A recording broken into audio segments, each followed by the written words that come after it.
دا د لغمان ولایت د قرغیو ولسوالۍ اړوند د سرخکانو په سیمه کې د 1.5 میلیون افغانیو په ارزښت د یو سوداګریز او استوګنیز مرکز د بنسټ ډبره ده. یاد مرکز د قرغیو ښاروالۍ له داخلي بودیجې جوړیږي چې چارې به یې د یو کال په موده کې بشپړې شي. دغه مارکیټ چې دا د تجارتي مارکیټ ده، تقریبا 3 پوړیزه مارکیټ به وي او دغه د قرغیو ښاروالۍ په مالی لګښت باندې به جوړیږي. 1.5 میلیونه پیسې خرچه په دې باندې راځي چې دا به د قرغیو ښاروالۍ داخلي بودیجې نه ورته ورکول کیږي.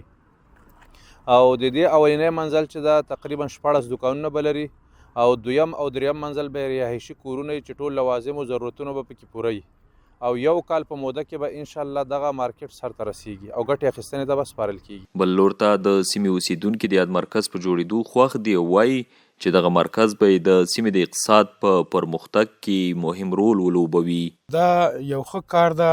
موږ د موجوده نظام نه خصوصا د ښاروال نه په دغه کار کې خوشحاله یو، خدای دې نورم توفیق ورکړي.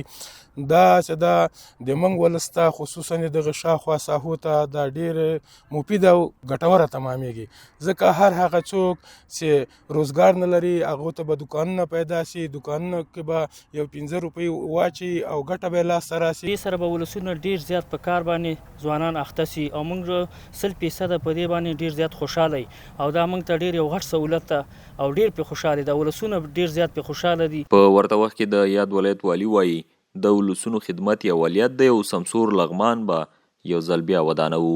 د لغمان ټول ولسونو ته دغه خوشخبري ورکوم چې دا ښایسته شین لغمان به انشاءالله لکه څنګه چې دا اوس موږ افتتاح وکړه، هر هفته دغسې افتتاحګانې لرو انشاءالله، بیا به یې ودانوو که هغه د صحت په بخش کې وي، د معرف په بخش کې وي، د مارکیټونو په بخش کې وي، د تجارانو ته زمینه د کارو برابرولو په بخش کې وي او د بیا جوړونې د سړکونو په بخش کې وي.